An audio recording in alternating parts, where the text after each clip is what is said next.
Deus não nos deu poder para nós ficarmos sentados assistindo. Deus nos deu poder para nós envolvermos com a igreja, com o povo. Jesus disse que deixaria conosco o Consolador, o seu próprio Espírito. E esse Espírito está conosco, nos dando forças, o seu socorro. Assim como foi para os discípulos naquele momento de incerteza, de insegurança, foi a convicção de que Deus iria fazer algo por eles.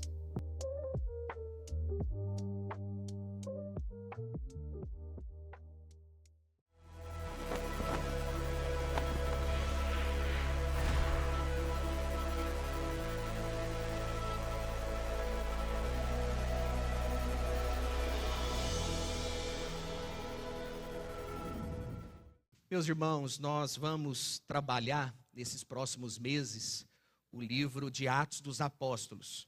É claro que nós não vamos estudar nesse primeiro momento todos os capítulos, desse livro, uma vez que é um livro extenso. Mas nós vamos começar pensando acerca dos primeiros capítulos do livro dos Atos dos Apóstolos. Esse livro que fala sobre a origem da igreja, o nascimento da igreja. O interessante é que a nossa história como igreja começou ali, no livro dos Atos dos Apóstolos. E essa história, ela continua através da ação de Deus na minha vida, através da ação de Deus na sua vida, por intermédio do Espírito Santo de Deus, nós podemos dar continuidade a essa história que começou lá no livro de Atos, capítulo de número 1, há mais de 2000 anos atrás. Então, nesse momento, eu quero convidar você para que juntos nós possamos embarcar nessa viagem, conhecendo e desfrutando as maravilhas do livro dos Atos dos Apóstolos. E nesse primeiro momento, eu gostaria de convidá-los a lermos juntos Atos capítulo 1, versos 1 a 11. Nós vamos meditar acerca desse tema, entre a promessa e o poder. Atos capítulo 1, versos de 1 a 11. Você que está sem a sua Bíblia pode acompanhar aqui pelo telão, fique à vontade. Caso você queira também acompanhar aí no seu celular a leitura. Atos capítulo 1, versos de 1 a 11. Então, dando início a essa nova série de mensagens, esse é o texto que nós vamos meditar neste tempo. Diz assim: em meu livro anterior, Teófilo, escrevi a respeito de tudo o que Jesus começou a fazer e a ensinar, até o dia em que foi elevado aos céus, depois de ter dado instruções por meio do Espírito Santo aos apóstolos que havia escolhido. Depois do seu sofrimento, Jesus apresentou-se a eles e deu-lhes muitas provas indiscutíveis de que estava vivo. Apareceu-lhes por um período de 40 dias, falando-lhes acerca do reino de Deus. Certa ocasião, enquanto comia com eles, deu-lhes esta ordem: não saiam de Jerusalém, mas esperem pela promessa de meu Pai, da qual falei a vocês. Pois João batizou com água, mas dentro de poucos dias vocês serão batizados com o Espírito Santo. Então, os que estavam reunidos lhes perguntaram: Senhor, é neste tempo que vais restaurar o reino a Israel? Ele lhes respondeu: não compete a vocês saber os tempos ou as datas que o Pai estabeleceu pela sua própria autoridade. Mas receberão poder quando o Espírito Santo descer sobre vocês. E serão minhas testemunhas em Jerusalém, em toda a Judéia e Samaria e até os confins da terra. Tendo dito isso, foi elevado às alturas, enquanto eles olhavam, e uma nuvem o encobriu da vista deles. Eles ficaram com os olhos fixos no céu, enquanto ele subia. De repente, surgiram diante deles 2 homens vestidos de branco, que lhe disseram: Galileus, por que vocês estão olhando para o céu? Esse mesmo Jesus que dentre vós foi elevado aos céus, voltará da mesma forma como viram subir. Curva sua cabeça, feche seus olhos, vamos orar mais uma vez. Nós viemos aqui para sermos instruídos pelo Senhor, precisamos receber essa palavra. Há uma necessidade no nosso coração de sermos alimentados, para que nós tenhamos uma semana fortalecida, abençoada pelo Senhor. Então, peça a Deus para ministrar sobre o seu coração, peça ao Espírito Santo para imprimir em você algumas verdades que nós vamos aprender nesse momento. Querido Deus, graças te damos por tudo que já aconteceu neste culto de adoração ao Senhor.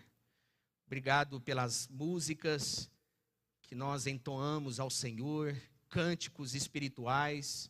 Obrigado pela leitura da tua palavra, pelas orações, pelas intercessões. Obrigado, Senhor, por tudo que nós já recebemos aqui neste momento. Ó Deus, mas há ainda uma necessidade no nosso coração de sermos alimentados pela verdade do Senhor. Nós precisamos receber algumas instruções para a nossa vida, para a nossa caminhada cristã. Ó Deus, o Senhor sabe que a nossa jornada não é fácil. Há muitos desafios pelo caminho. E nós precisamos da orientação, do poder e da direção do Senhor. Por isso, Senhor, venha e fale ao nosso coração. Os teus filhos e filhas que aqui vieram, saiam, ó Deus, daqui na certeza de que o Senhor falou com eles, que a tua palavra foi clara no coração deles. Ó Deus, nós não queremos perder, ó Deus, esta oportunidade, que é ouvir, ó Deus, a tua palavra e recebermos mais do Senhor. Fique conosco, Senhor, e nos abençoe. É que nós oramos em nome de Jesus. Amém. Imagine que você está lendo um livro com uma história muito especial, uma história envolvente, cheio de ação e de reviravoltas. E você vai lendo aquele livro e você vai tendo aquela expectativa. Como que vai acabar essa história? Como que vai ser as últimas páginas desse livro? Você está chegando então ao final da leitura, você está ansioso para descobrir o desfecho daquela história. Mas de repente você percebe que o último capítulo não está lá. Fica aquela sensação de frustração. Mas acabou, não era para terminar assim, e agora? O livro dos Atos dos Apóstolos é exatamente assim. Não como um final, mas como um capítulo aberto. À medida que nós vamos lendo o livro dos Atos dos Apóstolos, quando nós chegamos no seu último capítulo, nós entendemos que aquele livro não tem uma conclusão, porque essa história continua, e continua através da igreja do Senhor Jesus. Jesus, ele não encerrou a sua obra quando ele subiu aos céus, mas ele continua realizando os seus sinais, os seus prodígios. O Senhor Jesus continua realizando a sua obra por intermédio do Espírito Santo através da sua igreja. À medida que nós vivemos diante do Espírito Santo de Deus, à medida que nós nos comprometemos com o Espírito Santo de Deus, nós damos continuidade à obra que o Senhor Jesus começou lá atrás. E aqui, queridos, nós temos um detalhe que muda tudo. Eu e você estamos construindo as próximas páginas dessa história.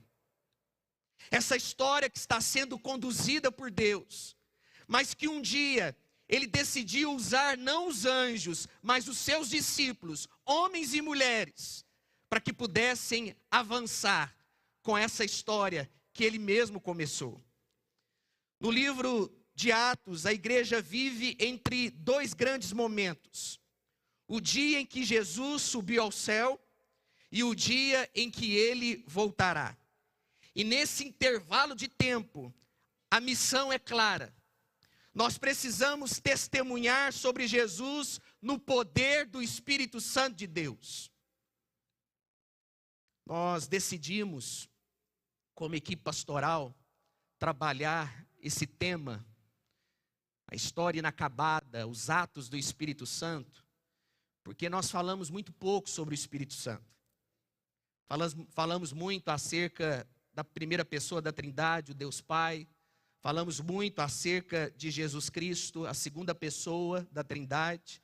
E nos esquecemos de falar também que há uma terceira pessoa da Trindade, que é o Espírito Santo de Deus que está em nós. E que opera através de nós. Quando nós vamos lendo o livro de Atos, nós vamos percebendo que Deus decidiu usar homens e mulheres como eu e você. Pessoas pecadoras.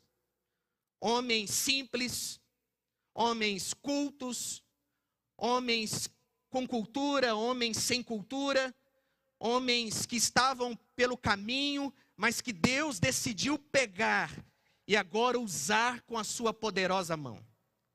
Foi isso que Jesus fez conosco um dia.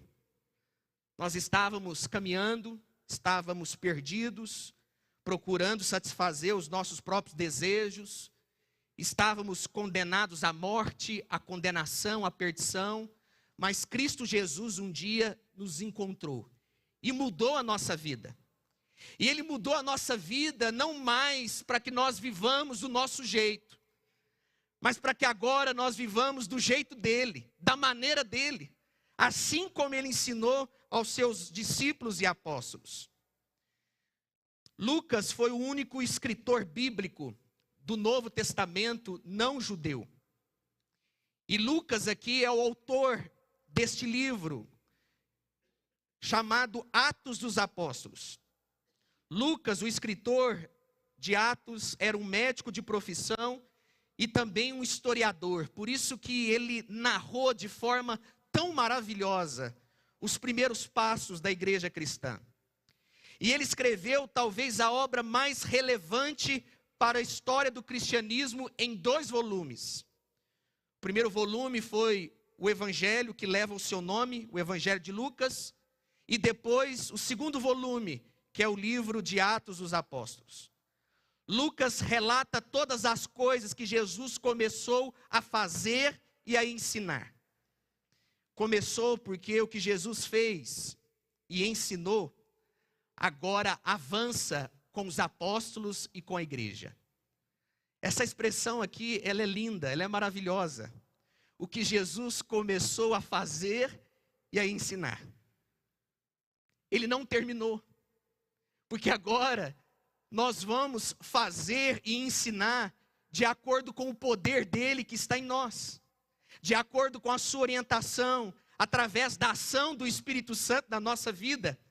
Então, meus irmãos, a igreja dá continuidade àquilo que Jesus começou a fazer e a ensinar. Isso é igreja.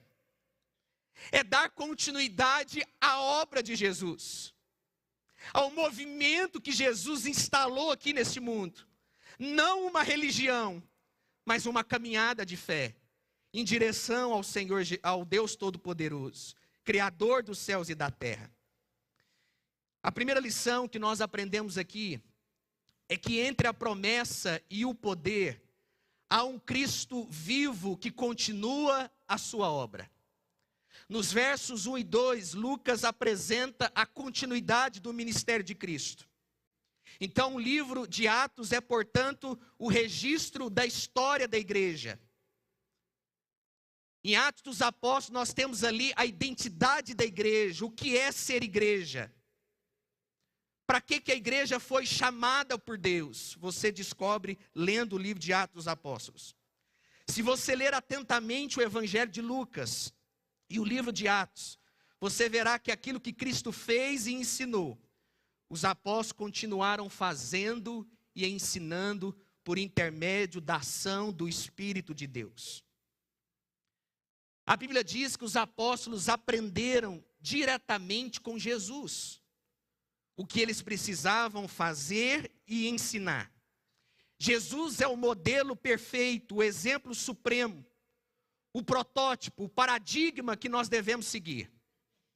Então, se você quer ser verdadeiramente uma igreja de Jesus, um discípulo de Jesus, você precisa olhar para esse modelo, que é Cristo. Se você olhar para a religião, você vai fracassar. Se você olhar para os homens, você também vai fracassar. Mas se você olhar para Jesus, da forma como Jesus lida com as pessoas, da forma como Jesus prega o reino de Deus, você vai ser inspirado por Deus e você vai ser cheio do Espírito de Deus e você vai ser uma grande ferramenta nas mãos do Senhor. No verso 3, Lucas nos diz o seguinte: depois de ter padecido, Jesus se apresentou vivo aos seus apóstolos, com muitas provas incontestáveis. Não são provas científicas. Você nunca vai provar a ressurreição de Cristo Jesus pela ciência. A ressurreição de Jesus é um fato histórico. E fatos históricos não se atestam em laboratório. São provas judiciais, são testemunhais. E Paulo, escrevendo aos Coríntios, ele afirma que Jesus, após ressuscitar, apareceu aos discípulos, a Cefas, a Tiago, a Paulo, e de uma vez a mais de 500 irmãos. A ressurreição de Jesus não foi um fenômeno psicológico, nem uma invenção dos discípulos. Jesus ressuscitou, o túmulo está vazio e ele está no trono reinando. Essa é a certeza que nós temos. Talvez seja a maior certeza que eu e você temos diante dos nossos olhos. É que Cristo Jesus ressuscitou dentre os mortos.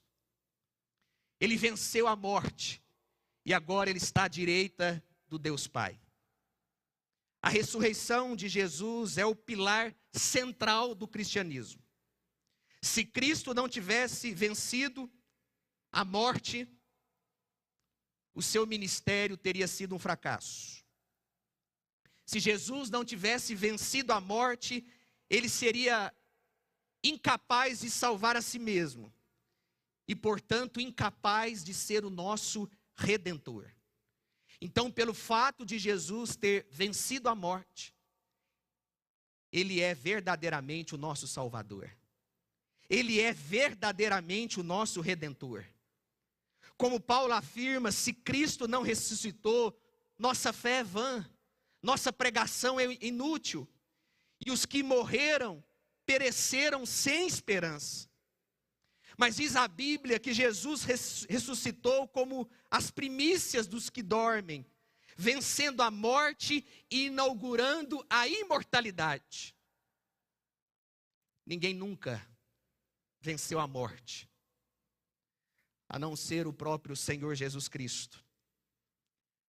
Foi Ele que inaugurou essa certeza que traz esperança ao nosso coração.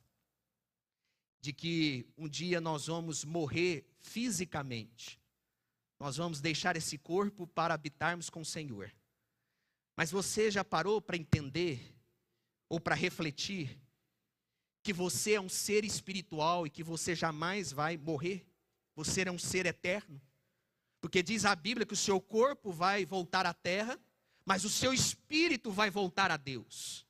E essa imortalidade que eu e você carregamos, foi inaugurada por Jesus Cristo. Foi Ele que nos deu a bênção e o privilégio de um dia sermos imortais. Não com esse corpo, mas com um corpo incorruptível. Nós vamos receber o mesmo corpo que Cristo Jesus recebeu quando Ele venceu a morte. O corpo glorificado. Meus irmãos, nós podemos enfrentar crises, nós podemos enfrentar doenças, lutas, perseguições. A nossa alma pode muitas vezes sofrer com o desespero, mas há uma realidade muito clara, e eu gostaria que você nunca se esquecesse. Cristo ressuscitou e Ele é com você. Ele está com você. Ele venceu a morte para estar conosco. Ele disse que estaria conosco todos os dias da nossa vida. Jesus ressuscitou para ser verdadeiramente o nosso companheiro, o nosso amigo, para estar conosco nos momentos mais difíceis da nossa vida. Do trono, Ele governa a história, Ele dirige a igreja, porque Ele é o cabeça da igreja. E ele tem nas mãos o livro da história, o qual venceu para abrir e desatar os selos. Esse é o Senhor Jesus vitorioso, o Senhor Jesus que ressuscitou dentre os mortos. Lembre-se que você não está sozinho ou sozinha nessa jornada, nesta missão que eu e você precisamos levar adiante, que é sermos instrumentos do Senhor Jesus aqui na terra. Nós não estamos sozinhos. Jesus disse que deixaria conosco o Consolador, o seu próprio Espírito. E esse Espírito está conosco, nos dando forças. Quando você está lá no seu ambiente de trabalho, quem sabe desesperado, para pagar as suas contas, ou resolver os problemas que ali surgiram, você ali não está sozinho. Você pode até imaginar que esteja sozinho ou sozinha, mas Deus está ali com você. Deus está te dando forças para você continuar. Quando a depressão vem sobre a sua vida, você não está sozinho. Há um Cristo ressurreto que está com você nesta jornada difícil, que não se esqueceu de você, que não te desampara, mas que cuida de você hoje até o fim, até o último dia. Em segundo lugar, entre a promessa e o poder, há um derramamento do Espírito Santo. Os versos 4 e 5 nos diz: e comendo com eles, deu-lhes esta ordem: não se afastem de Jerusalém, mas esperem a promessa do Pai, a qual vocês ouviram de mim.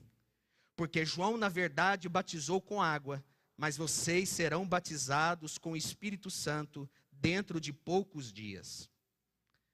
A segunda verdade que nós encontramos aqui nesse texto é que o Pai preparou para nós essa promessa maravilhosa, que é o Espírito Santo de Deus. Esse Espírito que agora habita em nós. E notem que a descida do Espírito Santo foi condicionada à subida de Cristo. Primeiro, Jesus precisou subir aos céus para que o Espírito Santo pudesse descer sobre nós. O Espírito Santo não poderia ser derramado sobre a igreja de Cristo se Jesus não tivesse ascendido ao céu. Então Jesus precisou subir para que nós pudéssemos receber o Espírito dele.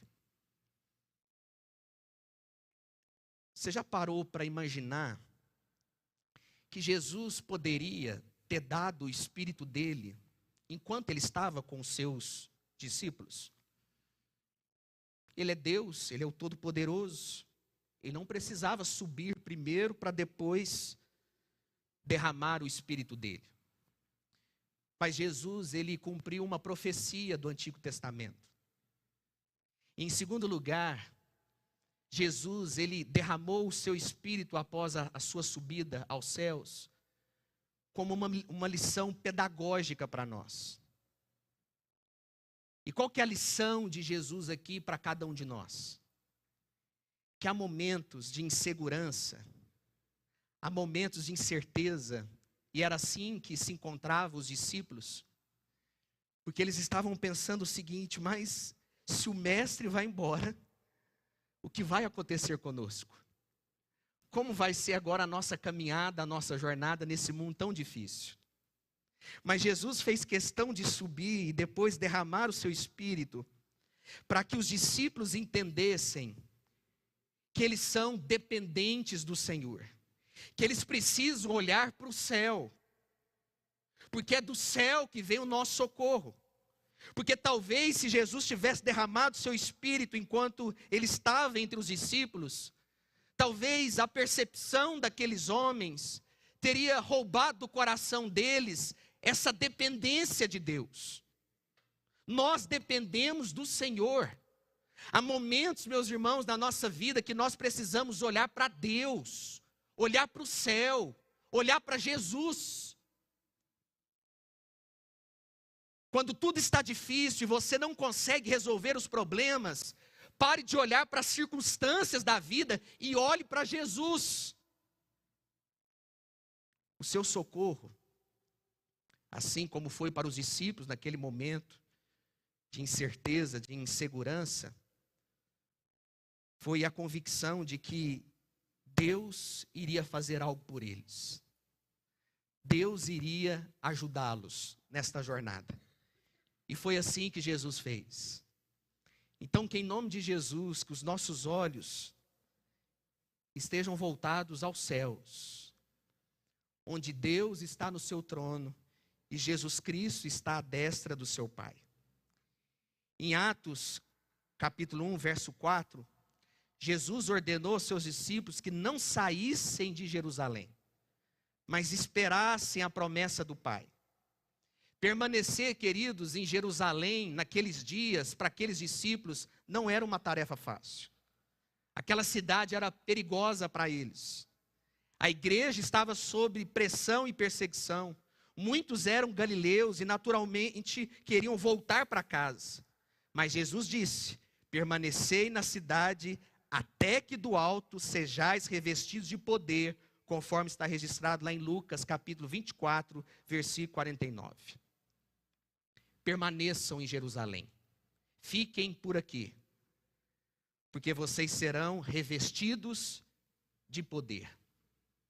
Eu fico imaginando se os discípulos não tivessem obedecido à orientação de Jesus. E muitas vezes é isso que nós fazemos na nossa vida cristã. Ao invés de ouvirmos as instruções de Jesus, nós relutamos e queremos fazer as coisas do nosso jeito. Se os discípulos tivessem sido precipitados, eu não sei o que aconteceria com eles. Mas eles obedeceram às palavras de Jesus. Hoje nós vivemos uma vida agitada demais, corrida demais, e somos precipitados. Muitas vezes agimos sem orar, sem pedir a orientação de Deus. Muitas vezes nem sequer colocamos as decisões que nós precisamos tomar na nossa vida na presença do Senhor. Achamos que somos capazes de organizar a nossa vida, de colocar as coisas em ordem. E é por isso, meus irmãos, que boa parte dos problemas que nós enfrentamos são criados por nós mesmos. Boa parte das dificuldades que nós vivenciamos são criadas por nós mesmos. Porque temos pressa e não esperamos ouvir as instruções de Deus como os discípulos fizeram. Nós precisamos orar e permanecer fiel até receber de Jesus as orientações para a nossa vida, para a nossa caminhada. Você tem buscado no Senhor as orientações para a sua vida? Você tem esperado primeiro Deus falar para depois você agir? O que os discípulos fizeram? Obedeceram irrestritamente. Ficaram em Jerusalém preservando e permanecendo na palavra de Jesus. Eles perseveraram na palavra de Jesus. Como disse John Stott, antes de enviar a igreja ao mundo, Jesus enviou o Espírito Santo à igreja. E essa ordem não pode ser invertida. Antes de enviar a igreja ao mundo, Jesus enviou o Espírito à igreja. E essa ordem não pode ser invertida. Historicamente, o início da igreja no Novo Testamento é marcada pelo derramamento do Espírito Santo no capítulo seguinte, que nós veremos na próxima semana. No Antigo Testamento, o Espírito Santo já atuava entre o povo de Deus, mas vinha sobre pessoas específicas para missões específicas. Mas agora, no Pentecostes, o Espírito Santo vem para permanecer para sempre com a igreja. Você crê nessa verdade? Você crê que nós recebemos essa dádiva de Deus? O Espírito Santo de Deus está sobre mim, está sobre você, está sobre a igreja. E no verso 5, Jesus fala do batismo com o Espírito Santo. Esse batismo está ligado à salvação. Todo salvo é batizado pelo Espírito no corpo de Cristo. Quando alguém reconhece, confessa que Jesus é o seu Senhor e Salvador, ele é selado pelo Espírito Santo. Todo salvo recebe o Espírito Santo e é selado por ele e habilitado por ele para realizar as obras de Jesus. Mas é impossível ser cristão sem ter o Espírito Santo. Mas Jesus aqui, quando ele fala do Espírito Santo, ele não fala apenas no sentido de selo, no sentido da salvação. Mas Jesus aqui trata também de outro aspecto do Espírito Santo, que é a necessidade que nós temos de sermos revestidos de poder. É o que Jesus menciona no verso 8 e em Lucas 24, 49.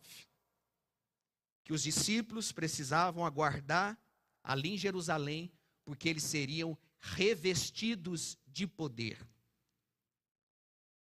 Uma coisa, irmãos, é termos o Espírito Santo em nós. Outra coisa é estarmos cheios do Espírito Santo de Deus. Uma coisa é ter a sua presença, outra é ser por ele dirigido. Notem que todo crente habilitado pelo Espírito deve estar cheio do Espírito. E quando você está cheio do Espírito Santo, você sabe. As pessoas ao seu redor percebem que você está diferente. E nós precisamos falar um pouco mais sobre isso. Porque é notório que os pentecostais falam muito sobre o Espírito Santo. E a necessidade que nós temos de nos enchermos. Mas é isso que a palavra de Deus nos ensina, que eu e você devemos ser cheios do Espírito Santo de Deus. Isso não é uma opção da vida cristã, isso não é uma escolha, isso é um mandamento. Sejam cheios do Espírito Santo. Ser cheio do Espírito não é algo opcional, mas é um mandamento da parte de Deus. Assim como o mandamento não matarás, há um mandamento que diz, sejam cheios do Espírito Santo. Queridos, e quando nós estamos cheios da presença de Deus, não é nada de extraordinário, mas é apenas o normal da vida cristã. Às vezes a gente reúne com algumas pessoas e a gente vê que aquelas pessoas estão cheias da presença de Deus. Mas a conclusão que eu tenho e a conclusão que você deve ter é a seguinte: não, essas pessoas estão buscando o que é o natural da vida cristã. Elas estão pagando o preço, tendo uma vida de oração, na presença do Senhor, constante, fiel, lendo a palavra de Deus, mas não apenas com pressa para conhecer mais, para ler mais, mas deixar que o texto bíblico fale ao coração e permaneça ali. Muitas vezes nós queremos apenas ler as Escrituras com a mente, com o intelecto. Muitas vezes nós temos tanta pressa que nós não permitimos que a palavra desça para o nosso coração. Precisamos aprender a orar as Escrituras, contemplar as Escrituras. Se você vai num restaurante e você escolhe ali no cardápio um prato gostoso, você não deixa apenas aquele alimento na sua boca. Você não quer apenas sentir aquele alimento, você se alimenta. E assim é a palavra de Deus. A palavra de Deus é um doce, ela é preciosa, nós sabemos disso. Quando nós colocamos na boca, nós temos aquela sensação de que de fato é a voz de Deus, que ela é poderosa para nos transformar. Mas nós precisamos permitir que essa palavra desça ao coração, ela precisa ser alimentada verdadeiramente. É assim que nós precisamos ler as Escrituras. Em terceiro lugar, entre a promessa e o poder, há uma missão global. Então, os que estavam reunidos com Jesus lhe perguntaram: será este o tempo em que o Senhor irá restaurar o reino a Israel? Jesus respondeu: não cabe a vocês conhecer tempos ou épocas que o Pai fixou pela sua própria autoridade. Mas vocês receberão poder ao descer sobre vós o Espírito Santo. E serão minhas testemunhas tanto em Jerusalém, como em toda a Judéia e Samaria e até os confins da terra. Aqui nos versos 6 e 7, Jesus corrige a visão equivocada dos discípulos sobre o reino. Eles ainda pensavam em termos políticos, esperando que Jesus fosse entronizado como o rei terreno, que Jesus seria o grande rei de Israel. Mas o reino de Deus, queridos, não é um reino político, mas é um reino espiritual. E o papel da igreja não é especular sobre os desígnios de Deus, mas cumprir a obra de Deus. E aqui nós vemos os discípulos especulando sobre o reino de Deus. Será que agora que o Senhor vai estabelecer o seu trono, o seu reino?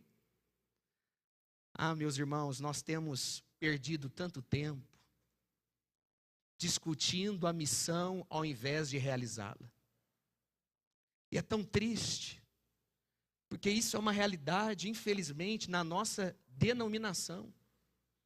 Há muitos que ficam em debates teológicos e reuniões intermináveis, discutindo as vírgulas, discutindo as doutrinas, enquanto a obra de Jesus Cristo é negligenciada. Jesus deixa claro no verso 8, o poder do Espírito Santo é para ação e não para discussão.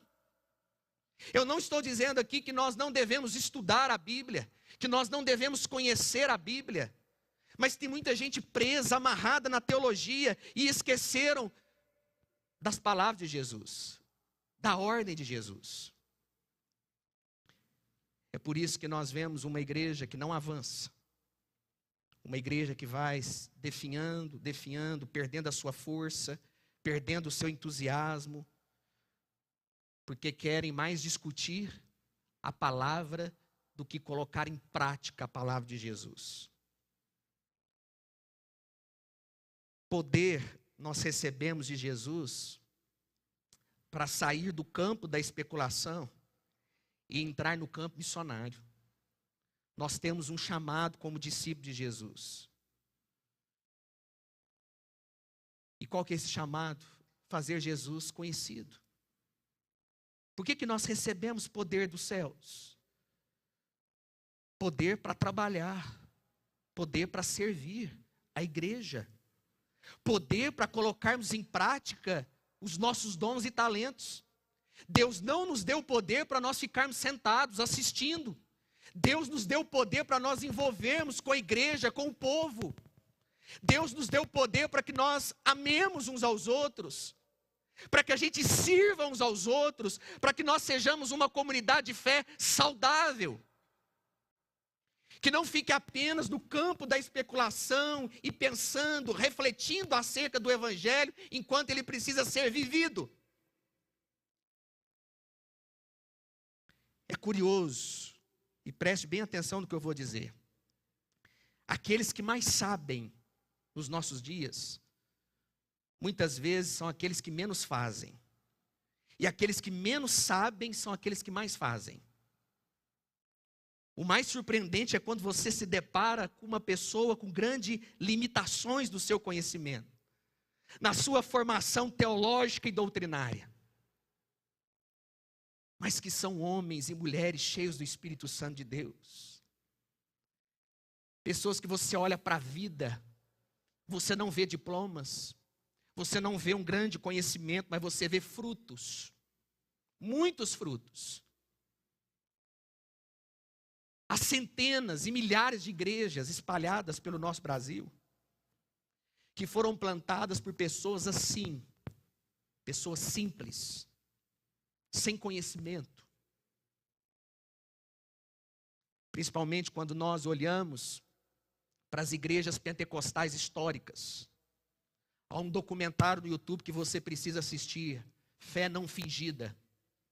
E ali fala de mulheres simples, mas que são pessoas de oração, cheias da presença de Deus, que plantaram igrejas, que saem pelas ruas compartilhando o Evangelho de Jesus, pregam com autoridade, sem diploma algum nas mãos. Igrejas que foram plantadas por pessoas fiéis a Jesus.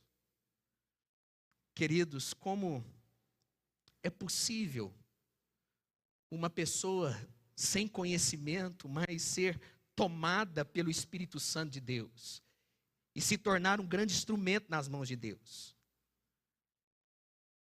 É possível, queridos, porque esse Espírito, ele não escolhe situações para agir, ele escolhe pessoas.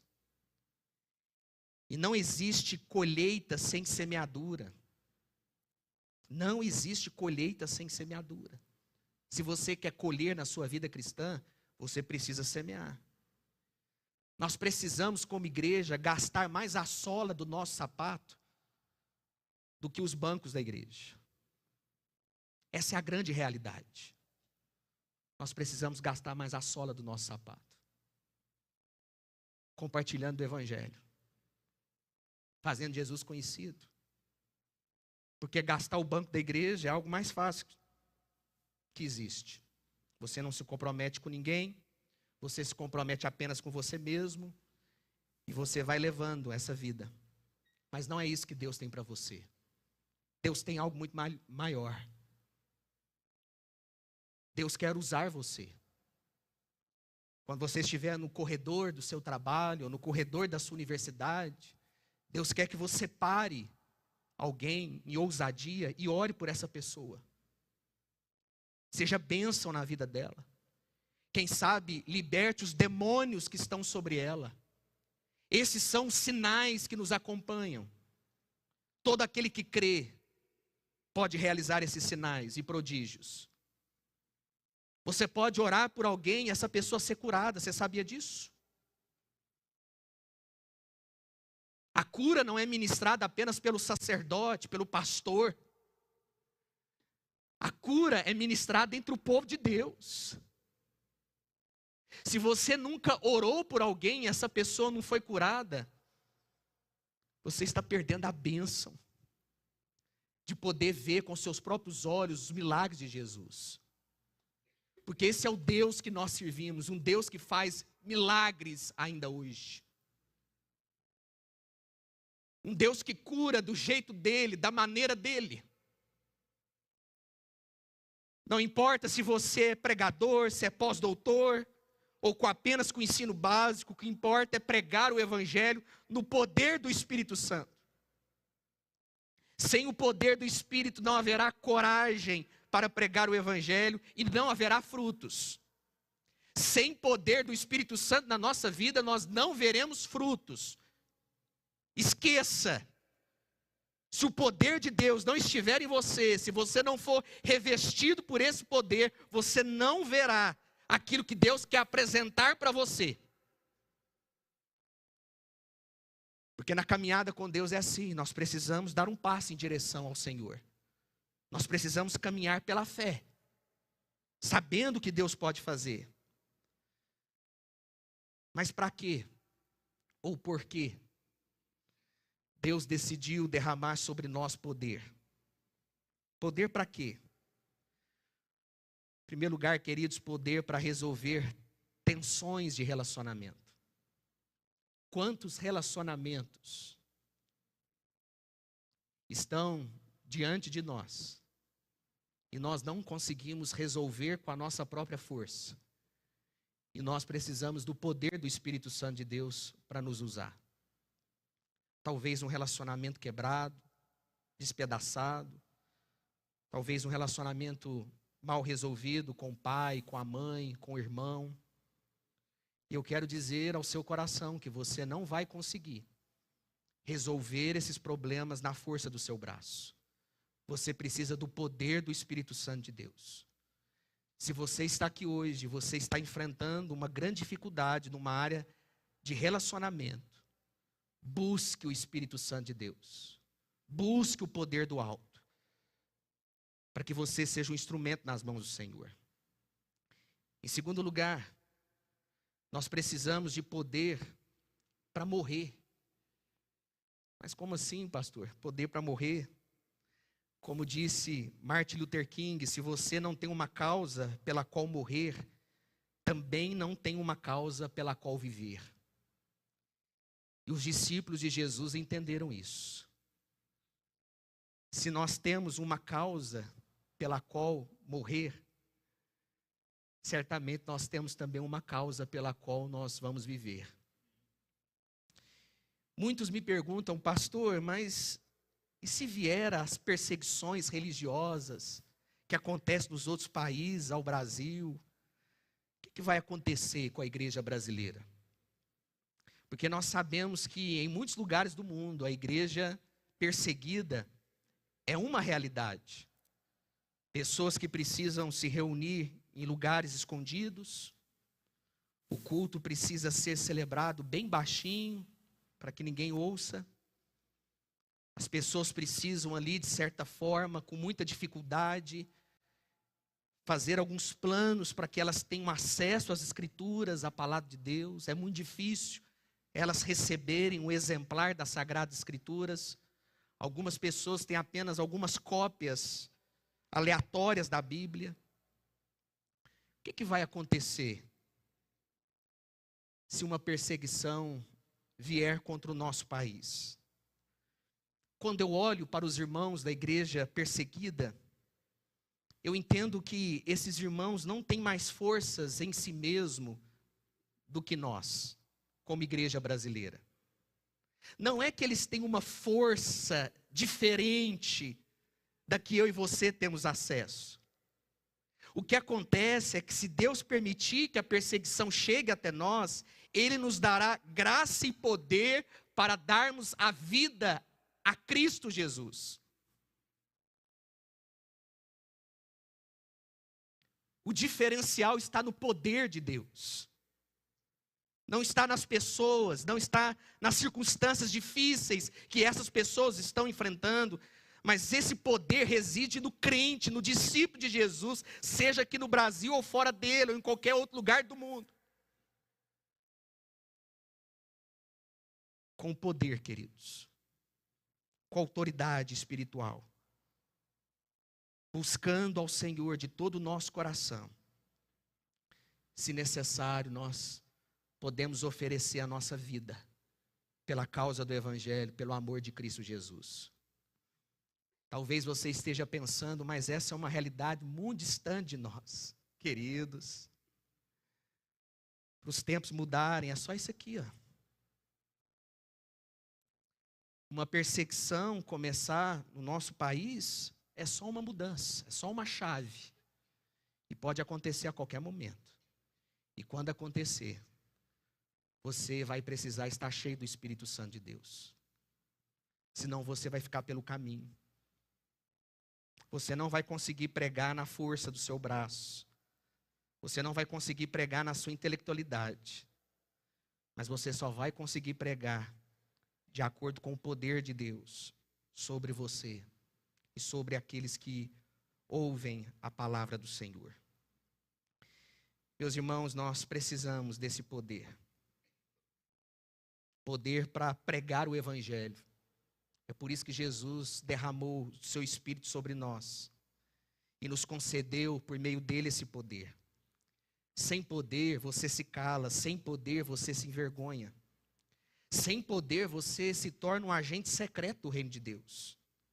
Sem poder você está na sala de aula com pessoas que nunca ouviram do Evangelho e você se cala covardemente. Sem poder, seus vizinhos não saberão que Jesus é o Senhor. Sem poder, sua família não será evangelizada. Sem poder, você será omisso. Sem poder, você vai ficar pelo caminho.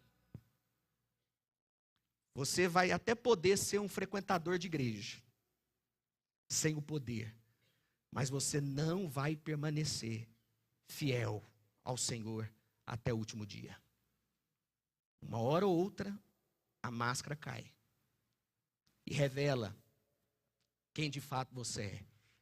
Então nós precisamos, meus irmãos, desse poder. E por último, entre a promessa e o poder, há uma esperança gloriosa. Eu gostaria de ler os versos 9 a 11. Depois de ter dito isso, Jesus foi elevado às alturas à vista deles, e uma nuvem encobriu dos seus olhos. Estando eles com os olhos fixos nos céus, enquanto Jesus subia, eis que 2 homens vestidos de branco se puseram ao lado deles e lhe disseram: homens da Galileia, por que vocês estão olhando para as alturas? Este Jesus que foi levado do meio de vocês para o céu virá do modo como vocês o viram subir. Por que Jesus subiu? Porque Jesus completou a sua obra. Ele consumou a sua obra.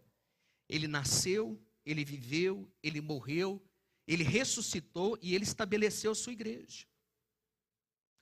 Tudo que o Pai o entregou, Jesus abraçou e realizou até o fim. E agora ele sobe para derramar o Espírito Santo. E ele subiu porque a sua obra aqui na terra foi concluída. Mas o texto nos diz que ele subiu com a promessa de voltar. Assim como viste subir, assim também descerá.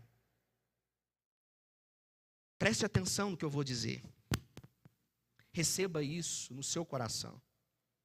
Se Jesus lhe entregou uma tarefa, uma missão para você cumprir, se ele deu a você essa responsabilidade, não se esqueça que um dia ele vai cobrar de você.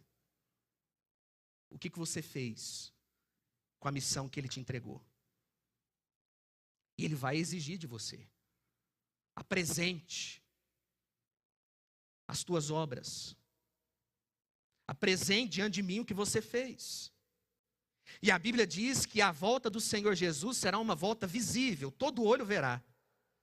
Será uma volta audível, será o ressoar da trombeta de Deus, a voz do arcanjo.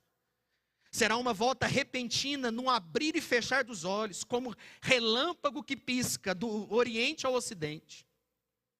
A volta de Jesus será inesperada, sem aviso prévio. Será como nos dias do dilúvio, que as pessoas viviam normalmente até que veio o juízo. A volta de Jesus será inescapável. Nenhum poder humano, nenhum político vai poder impedir esse retorno de Cristo Jesus. Nenhum poder humano pode mudar a agenda divina. Por isso que a volta de Jesus será inescapável. Será uma volta vitoriosa, todos os inimigos serão colocados debaixo dos seus pés. E a Bíblia diz que ele julgará as nações. E aqueles cujos nomes não estiverem escritos no livro da vida serão lançados no lago de fogo, junto com o falso profeta, o anticristo, o dragão e a própria morte. E depois de tudo isso, ele entrará para as bodas do Cordeiro com a sua igreja. Uma festa que nunca terá fim. Uma festa onde nós celebraremos por toda a eternidade a vitória do nosso Rei. Meus irmãos, a ascensão de Jesus nos lembra que o nosso destino não está aqui. Nós não somos desse mundo, assim como Cristo também não era daqui. A ascensão de Jesus revela essa verdade para o nosso coração. Nós não somos daqui. Nós estamos nessa terra de passagem. Somos peregrinos. Assim como Jesus peregrinou sobre essa terra e voltou para sua casa, um dia nós também retornaremos para casa. Porque nós não viemos desse mundo. Nós viemos do céu. Nós viemos da eternidade. E nós precisamos viver cada dia como se ele pudesse voltar. Então, enquanto Jesus não volta, seja vigilante. Não deixa ser moldado pela rotina, pelo comodismo, mas cultive a oração, a leitura da palavra, o jejum e a comunhão com o Senhor. Ele vai voltar. E tudo que Deus prometeu, Ele cumpriu. E nós abraçamos essa promessa. Que nós possamos viver como se nós estivéssemos nas pontas dos pés, olhando para frente e aguardando ansiosamente o retorno do nosso Senhor. Porque para o lugar para o qual nós estamos indo, não haverá choro, não haverá lágrimas, não haverá sofrimento. Naquele lugar, o próprio Senhor enxugará dos nossos olhos toda lágrima, e não haverá nenhuma dor entre nós. Será que você não tem expectativa para estar num lugar desse? Você não sonha com um lugar como esse? Ou para você esse mundo aqui está bom demais? Está gostoso demais? Está legal demais? Nós precisamos ter expectativa do retorno de Jesus. E a igreja, ultimamente, perdeu essa expectativa. Jesus mesmo disse em João 14,3: voltarei e vos receberei para mim mesmo, para que onde eu estou, estejais vós também. Queridos, essa promessa de Jesus foi o fôlego no coração daqueles homens. É por isso que eles entregaram a vida deles em favor do Evangelho. É por isso que esses homens foram martirizados. Por isso que esses homens avançaram sem medo e com ousadia. Porque eles sabiam que haveria um lugar muito melhor para eles. Não preparado para uma organização humana, mas preparado pelo Deus da terra, o Senhor do universo. Preparado por aquele que nos fez, com o poder das suas mãos. Eu gostaria de concluir essa nossa meditação, dizendo que entre a promessa que Jesus nos deu e o poder que Ele derrama, existe um espaço, o tempo da fé, da obediência e da preparação. Foi nesse espaço que os discípulos permaneceram, não agindo na pressa humana, mas aguardando o momento certo para Deus agir. E entre a promessa e o poder, nós encontramos um Cristo vivo, que continua sua obra, sustentando a igreja. Entre a promessa e o poder, nós encontramos o derramamento do Espírito, que nos reveste para a missão. Entre a promessa e o poder, nós encontramos uma missão global, que começa onde nós estamos e vai até os confins da terra. E entre a promessa e o poder, nós encontramos uma esperança gloriosa, que nos lembra que aquele que subiu aos céus voltará em glória. Essa história é inacabada, porque ela continua sendo escrita através de nós. O Espírito Santo é o elo entre a promessa feita por Jesus e o cumprimento da missão até a sua volta. Por isso, não podemos viver como espectadores. Somos parte ativa do capítulo que Deus está escrevendo hoje. Então, para concluir, enquanto nós aguardamos o retorno de Jesus, obedeça-o em tudo, seja obediente ao Senhor. Enquanto esperamos esse retorno do Senhor Jesus, nós nos preparamos. Vamos buscando mais a Deus, nos enchendo do Espírito Santo do Senhor, vivendo uma vida de santidade. E quando o poder vem, nós avançamos com ousadia, para que o mundo conheça que aquele que é o centro da promessa, é a fonte do poder, Jesus Cristo, o nosso Senhor. Que nós possamos avançar, para que Jesus seja conhecido, para que o seu poder seja ansiado pelas multidões, e que nós sejamos a resposta a essa multidão que carece do Senhor Jesus. E precisamos crer que o Senhor quer nos usar para a glória dele. Se coloque em pé, vamos orar.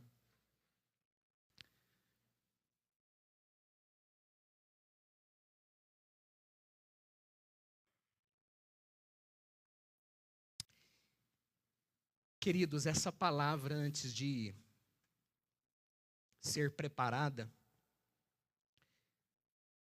Deus já vem ministrando no meu coração há muito tempo.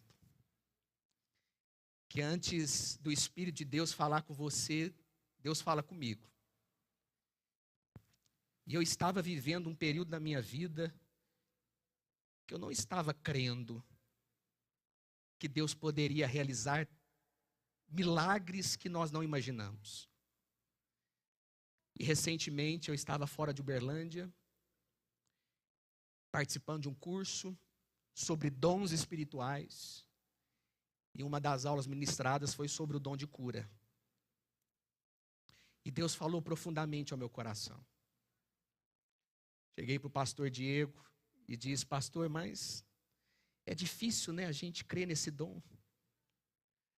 Deus não precisa nos usar para isso. Ele pode curar quem Ele quiser e Ele faz isso sozinho.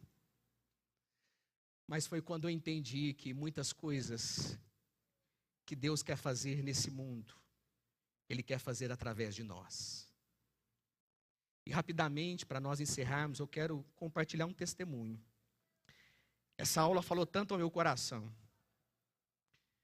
que de repente eu peguei o celular, a Poliana, minha esposa, mandou uma mensagem desde segunda-feira. Ela estava com uma dor nas costas. E no primeiro dia ela tomou medicamento, só que a dor não passou. A dor persistiu, continuou. E na terça-feira, no dia que essa aula foi ministrada, eu senti Deus falando ao meu coração: liga para ela. Peguei o telefone, liguei para a Poliana, falei: onde você está? Ela falou: estou em casa. Falei: é o seguinte, você vai colocar a mão onde está doendo. E eu vou orar por você por telefone. Nós presbiterianos, a gente deixa de acreditar nessas coisas. A gente vai vivendo e a gente deixa de olhar para o natural, para o simples do dia a dia, que Deus quer nos usar. E orei com ela por telefone e no outro dia ela não estava sentindo mais dores. Você pode receber aí no seu coração como uma certeza de que de fato foi um presente de Deus. Você pode ter dúvidas, mas aí é uma questão sua. É uma crítica que você tem direito a fazer. Mas foi uma experiência minha.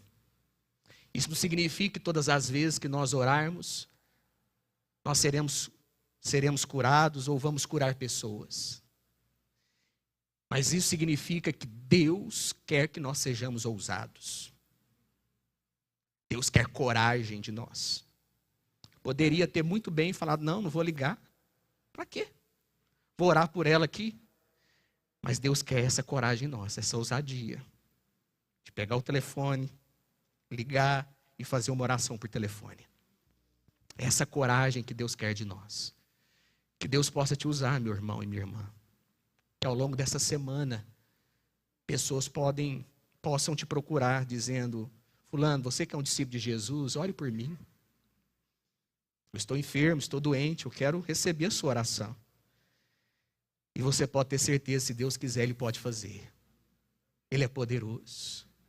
Ele é um Deus de milagres, Ele não mudou. Ele continua o mesmo. Ele age através do poder que Ele concedeu para a sua igreja, para o seu povo. Tome posse desse poder. Receba esse poder com alegria, para que você seja um grande instrumento do Senhor. Vamos orar? Senhor, muito obrigado, porque Tu és um Deus maravilhoso. O Senhor não esquece de nós. O Senhor conhece a realidade espiritual de cada um de nós. O Senhor sabe como as pessoas chegaram aqui nessa noite, Senhor. Talvez muitas desanimadas, cansadas, descrentes. Ó Pai, que no nome de Jesus, que o Senhor venha revestir essas pessoas na autoridade que há no nome do Senhor. Nós cremos, ó Deus, que Tu és poderoso para fazer infinitamente mais de tudo quanto pedimos ou pensamos, conforme o Teu poder que opera em nós. É assim que a Tua palavra diz, é assim que nós cremos. Usa, Senhor, os Teus filhos e as Tuas filhas. Revista, Deus, a Tua igreja na autoridade do Teu Espírito Santo. Ó Pai, que nós sejamos homens e mulheres ousados na fé, corajosos, Se necessário, ó Deus, que nós venhamos parar as pessoas nas ruas. Se necessário, ó Deus, que nós venhamos abordar aquele familiar mais incrédulo, mas que na autoridade do teu nome e do poder do Senhor, faça algo, ó Deus, para a glória do Senhor. Senhor, abençoa os teus filhos que aqui estão.